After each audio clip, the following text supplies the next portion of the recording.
बिस्मिल्लाहिर्रहमानिर्रहीम। अस्सलाम वालेकुम दोस्तों, कैसे हैं जनाब? ठीक ठाक है, सेहत भी ठीक है। दोबारा से हाजिर हूँ गोल्ड के रेट, गोल्ड के एनालिसिस, मज़ीद आने वाले दिन में गोल्ड की क्या स्ट्रैटेजी बनी जा रही है इस वाले से कंप्लीट इन्फॉर्मेशन दूंगा। जो लोग हमारे चैनल पर नए हैं, हमारे चैनल को सब्सक्राइब कर दें और साथ नोटिफिकेशन को भी ऑन कर दें ताकि आने वाली नई नोटिफिकेशन आप तक बर वक्त पहुँचती रहें।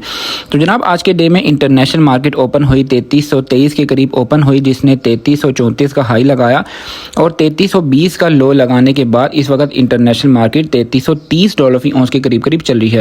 अगर आज इसकी सपोर्ट की बात करें तो आज इसकी सपोर्ट बनती है $3300 फी औंस इसकी सपोर्ट बनती है, जबकि इसकी रेजिस्टेंस बनती है 3365 और 3370 इसकी रेजिस्टेंस बनती है। ट्रेंड आज इसका फ्लैट रहेगा। और अगर डाटा की बात करें तो आज बहुत ज़्यादा इंपॉर्टेंट डाटा है।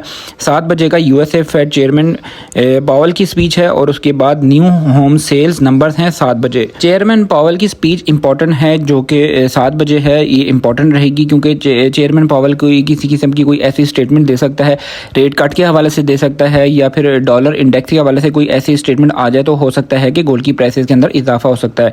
थोड़ी सी बात करेंगे जियो पॉलिटिकल सिचुएशन के हवाले से बात करेंगे। ईरान और इसराइल की जंग बंदी का ऐलान किया डोनाल्ड ट्रंप ने, जो कि ईरान के तकरीबन कह लें कि ईरान के बहुत ज़्यादा मुखालिफ है डोनाल्ड ट्रंप, जो कि नहीं चाहता कि ईरान अपनी एटमी तनसीबात को लॉन्च करे और एक दुनिया में एटमी पावर बन जाए।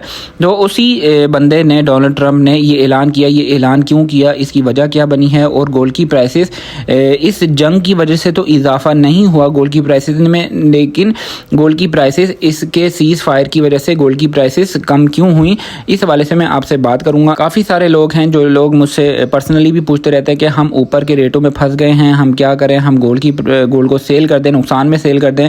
और काफ़ी सारे लोग हैं जो कि बहुत ज़्यादा मजबूर भी हैं, जो कि नुकसान में सेल नहीं कर सकते, पैसों की ज़रूरत होती है, किसी ने शादी करनी होती है, किसी ने अपने मामलात को सही करना होता है।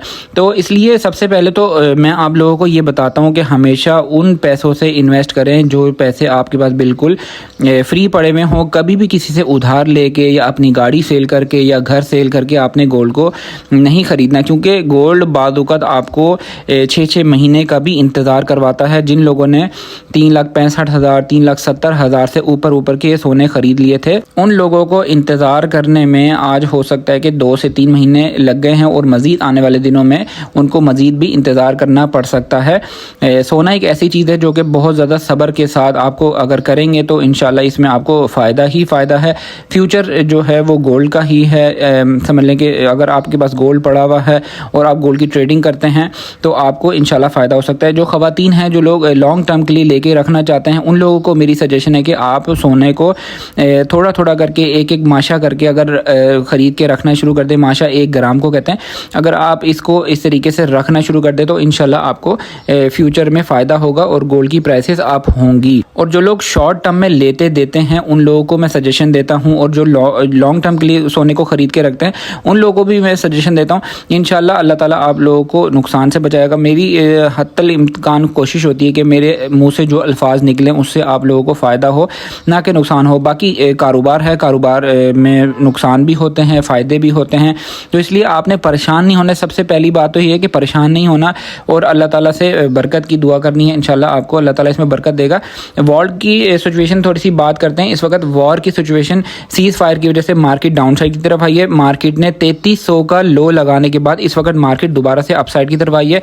लेकिन मेरी जो एक यहाँ पर कैलकुलेशन है, उस कैलकुलेशन के मुताबिक हो सकता है कि आज रात को अगर मार्केट 3315 और 3310 के लेवल पे दोबारा जाती है, आज मार्केट रिजेक्शन लेती है, तो मार्केट 3300 को भी ब्रेक कर सकती है। इफ़ अगर 3300 को मार्केट ब्रेक करती है तो मार्केट मज़ीद नीचे जाने की तरफ मार्केट का इम्कानात मुझे नज़र आ रहे हैं। लेकिन अगर लॉन्ग टर्म की बात करें तो लॉन्ग टर्म में डॉलर इंडेक्स भी कमज़ोर हो रहा है और बिटकॉइन भी कमज़ोर हो रहा है। इस वक्त जो है ना, गोल्ड की प्राइसेस अप होने के ज़्यादा इम्कानात हैं। अगर कोई ऐसी फंडामेंटल न्यूज़ या कोई ऐसी टेक्निकल बीच में आ जाती है रशिया यूक्रेन के हवाले से, क्योंकि रशिया यूक्रेन की अभी भी वॉर ख़त्म नहीं हुई है और ईरान ने अभी साफ साफ कहा है कि हम सीज़ फायर के ऊपर हमने नहीं बात की किसी भी किस्म की। अमेरिका और इसराइल ने घुटने टेके हैं, तो हो सकता है कि ईरान किसी भी किस्म की कोई बाद में कोई ऐसी स्टेटमेंट दे दे या कोई ऐसा कोई एक्ट कर दे जिसकी वजह से हो सकता है इंटरनेशनल मार्केट अचानक भी $70-80 मार्केट बढ़ सकती है। लेकिन फिलहाल इसका ट्रेंड जो है वो डाउन साइड की तरफ है। गोल्ड की प्राइस डिस्कस करते हैं। इस वक्त गोल्ड की प्राइस है 3,57,000 रुपये, पठूर की प्राइस है 3,53,000 रुपये, 22 कैरेट फी तोले का रेट है 3,27,000 रुपये, 21 कैरेट फी तोले का रेट है 3,12,000 रुपये। चांदी का फी तोला रेट है 3500 रुपये फी तोला। इंटर बैंक में डॉलर रेट है 283.75 पैसे। स्टॉक मार्केट इस वक्त चल रही है 1,23,000 रुपये। और इस वक्त रावलपिंडी डिवीजन में भी इसकी प्राइस है 3,58,000 रुपये। पठूर की प्राइस है 3,54,000 रुपये। पेशावर में इस वक्त पक्के तोले का रेट है 3,67,700। उम्मीद करता हूँ वीडियो आपको अच्छी लगी होगी। इस वीडियो को लाइक कीजिएगा, चैनल को सब्सक्राइब कीजिएगा। फिर मिलते हैं नेक्स्ट अच्छी वीडियो में किसी अच्छे कंटेंट में। टेक केयर, अल्लाह हाफिज़।